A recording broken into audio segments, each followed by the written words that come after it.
I came across this gem, and a lot of other people did, and I decided to put my own thoughts into it. So, let's get started.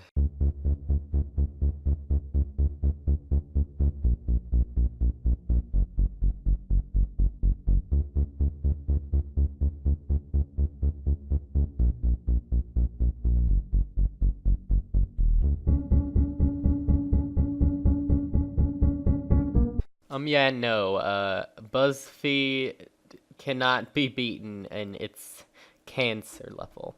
Nothing in this entire universe will beat it out. Are you able to understand the irony of responding to the perceived political correctness of the left with exasperated reactionary hypersensitivity of your own? Well, most of my reactions personally are genuine. I don't actually overreact to make me seem more, I don't know, passionate. But a lot of people do it just because that's their character as an entertainer. Their character is someone who is passionate or overreact or just they seem angry. At least that's what, like, The Amazing Atheist is. What is it with you people and skulls? Because skulls look cool as fuck.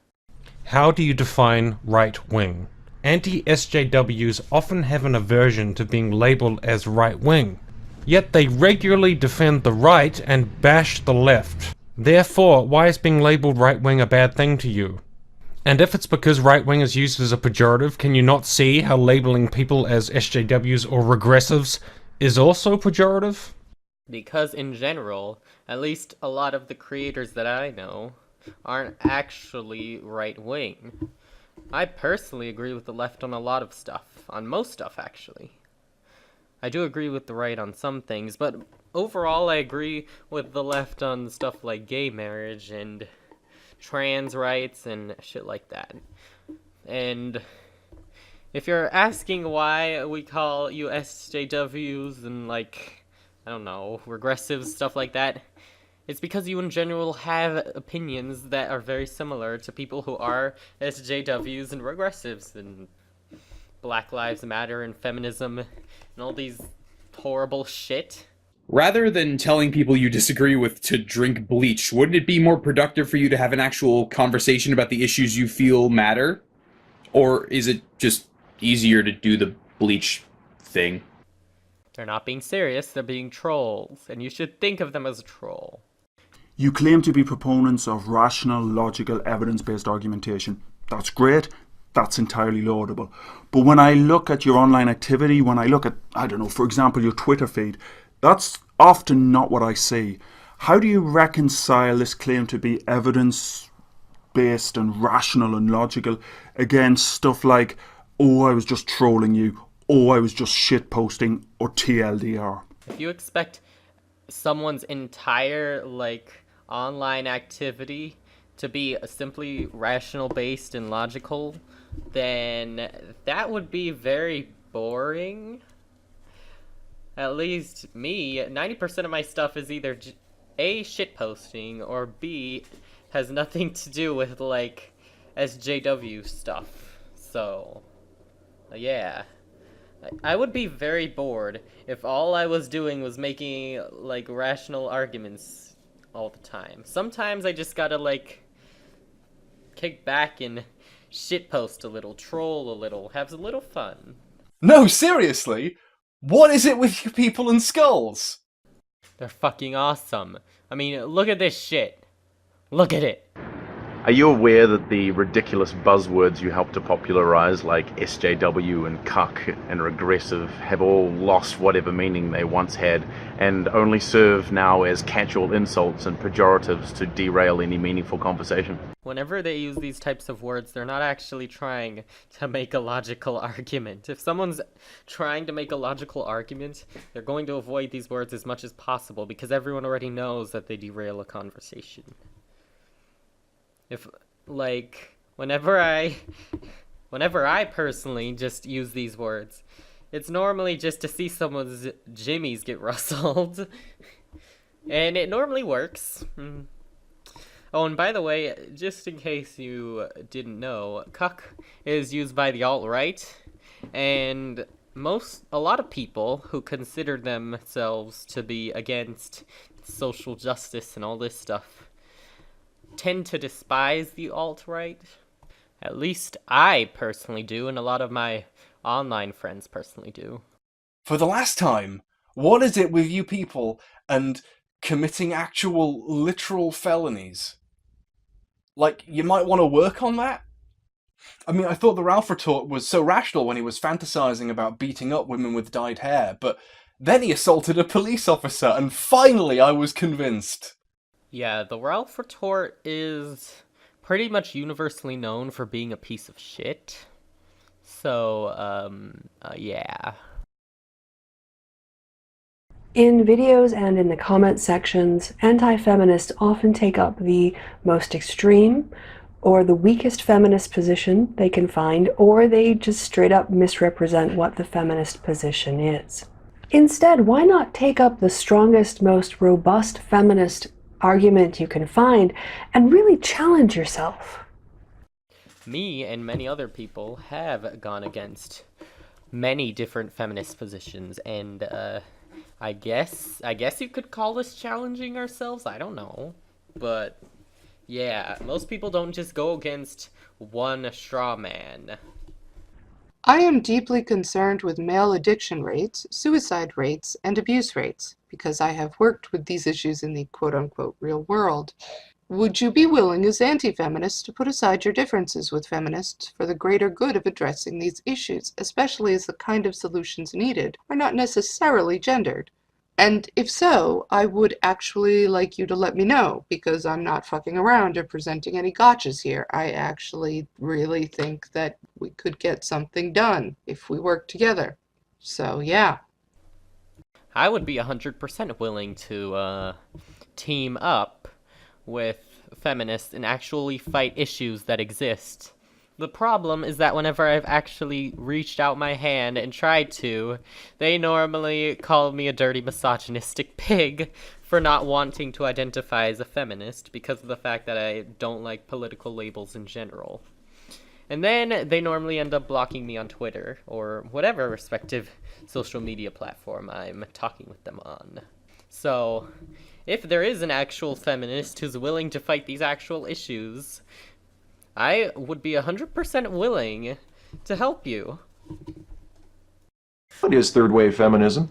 Because I've often heard you folks insist that you have no objection to feminism in general. It's specifically third wave feminism that you have a quarrel with. So what is third wave feminism specifically?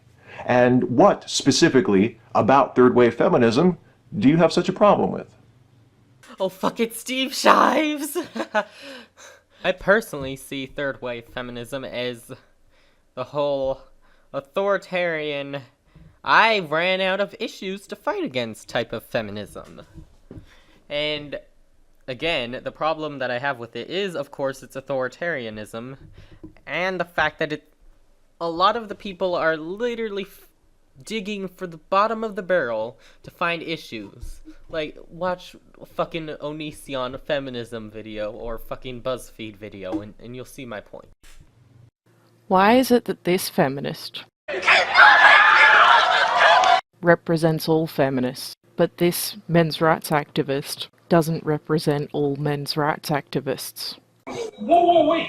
Sexism all of a sudden? Ladies and men are different? So we're supposed to punch men and not hit ladies and open doors for men, but not ladies? Fuck you! Get out of my face, you tiny piece of shit!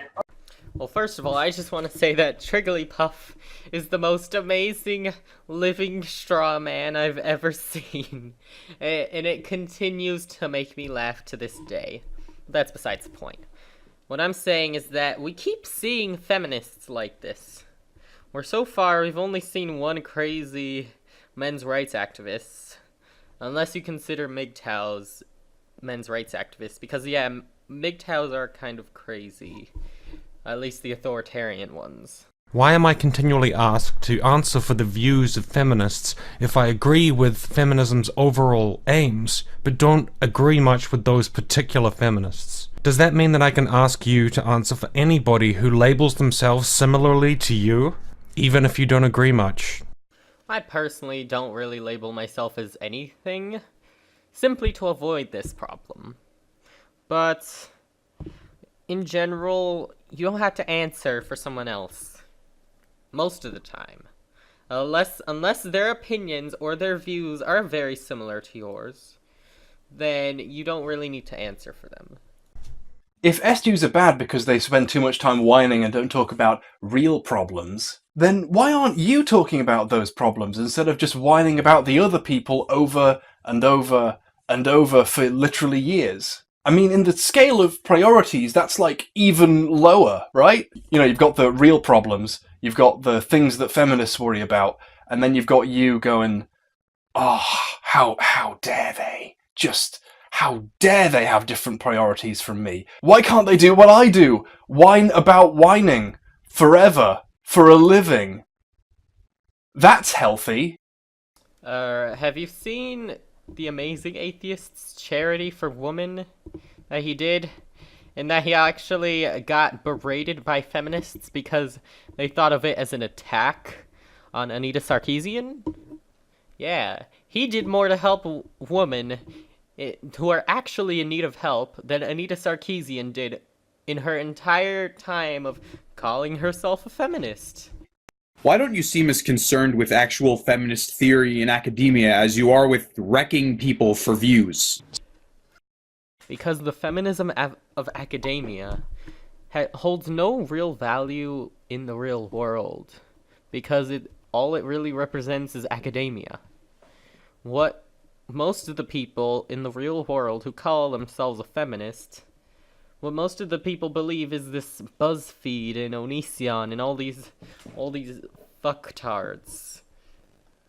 Since so many of you profess to be admirers of second-wave feminism as opposed to third-wave feminism, I thought it would be interesting to ask which second-wave feminists in particular do you appreciate? Which books written by second-wave feminists have you read and found interesting? Which second-wave feminist activists have you specifically admired as you formed the opinion that you like second-wave feminism but you have no use for third-wave feminism? I'm just curious.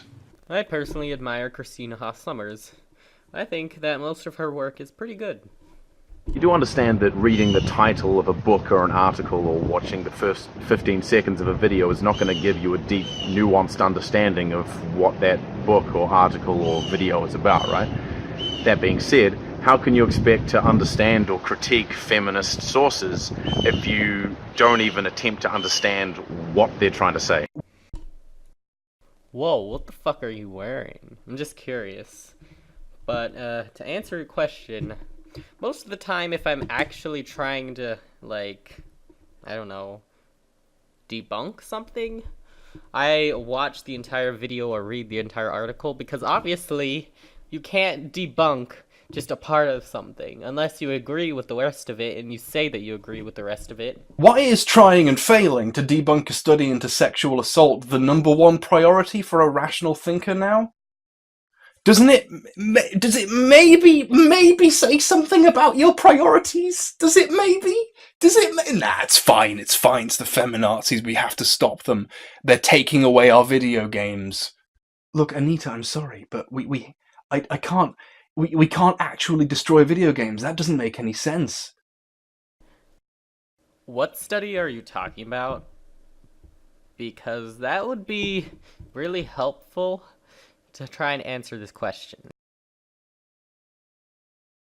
One of the major arguments that I see in many of your videos is that it is possible to separate criticism of the religion of Islam from the actual Muslim people. And yet, this line seems to be crossed very often. I see things like raghead or camel fucker or other things like that in your comment sections. I see people taking very serious shots at Muslims in videos and hangouts, and they don't get called out, at least not that I can see. So my question is this: why should a person of conscience who is concerned about the Muslim people in their community not being harmed or mistreated, why should they believe that you're actually only attempting to look at the ideas and talk about the ideas if you ignore bigotry that's occurring right in front of you? And in that light, would you be willing to break bread and salt with moderate Muslim people on your videos, have hangouts, invite them to your channels, just in order to build some bridges there and to learn more about what they think and how they feel and what their experience has been, so that information and knowledge can be furthered?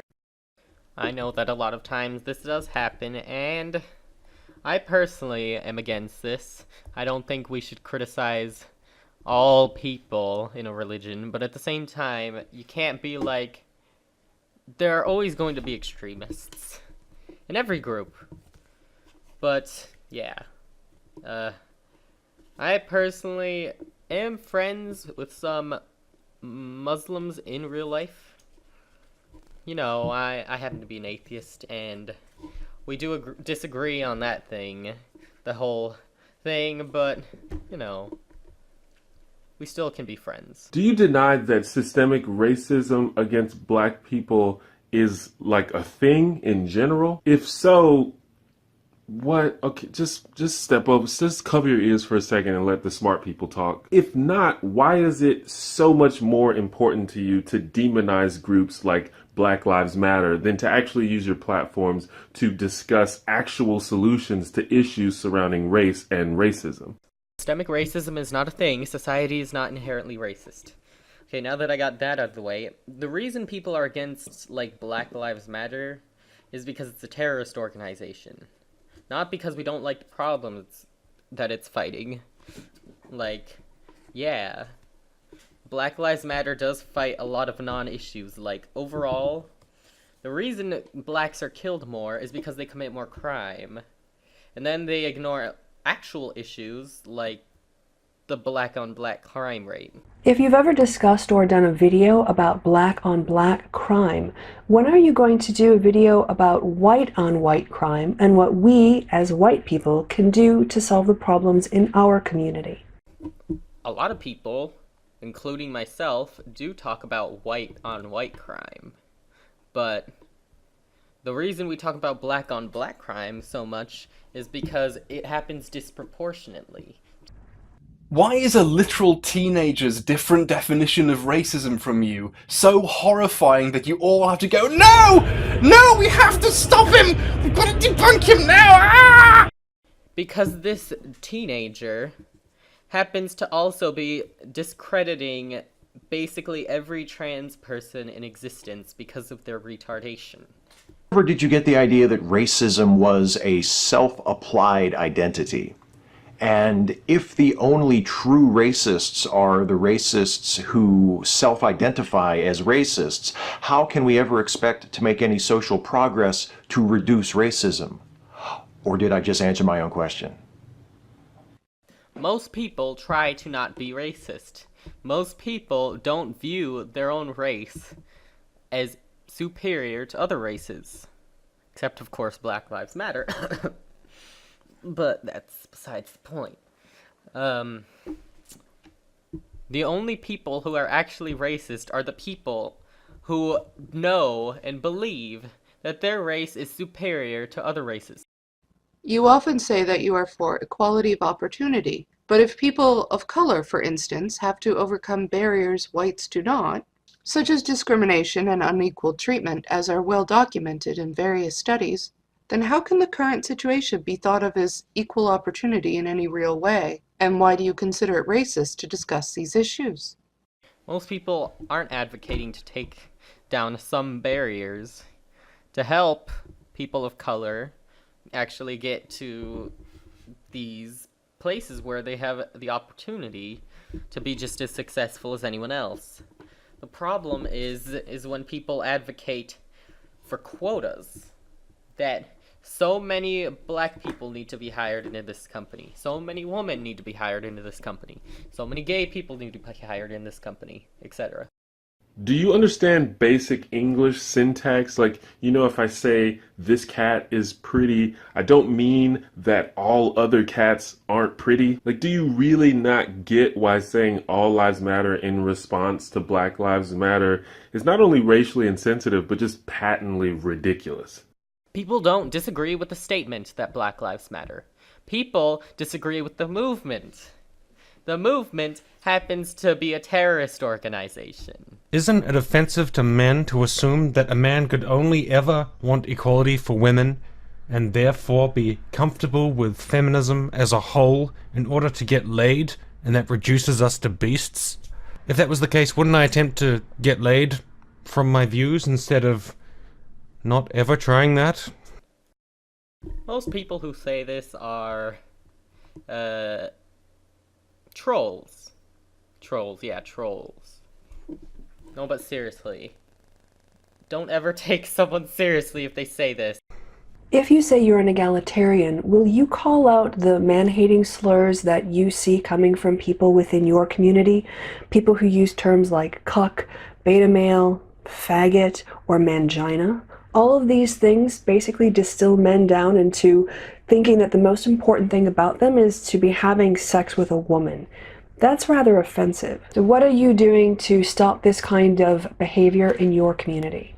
Most people who say this aren't saying this seriously. Most people who say this are just doing it to get someone's jimmies rustled. What is the number of followers, the number of likes, the number of dislikes, the number of retweets, the number of subscribers, any of those numbers, any of those metrics, what have they got to do with the argument?